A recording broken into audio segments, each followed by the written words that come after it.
Ayan, magpiprito ako ng isdang pampano para sa aking pinaksiwang pampano. Ayan na po. Maglalagay ako ng takway. Yung takway pala ay maka-improve ng digestion, blood sugar level, and protect skin. Ayan po, may sibuyas at luya. At makaprevent ng heart disease, supportive muscle and nerve health. Yan po ay ang takway pala ang benepisyo niya.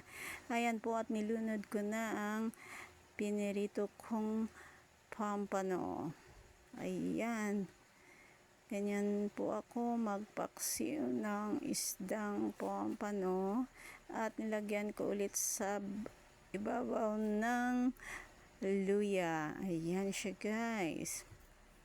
At tinimplahan ko na po ng asin at suka. Ayan, pinalibutan ng suka at merong ginger at ground pepper. Ayan siya, guys. Tinakpan ko at may kunting tubig. Ayan, at kumulo na po siya at tinagdagan ko ulit ng takway, guys. Masarap pala ang takway, lalo na ang benepisyo niya.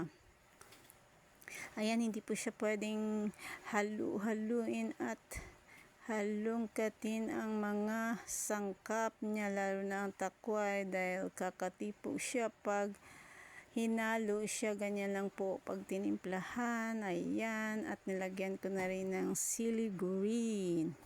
Ayan siya, guys, ang sarap talaga, and fairness, pinaksiwang pampano.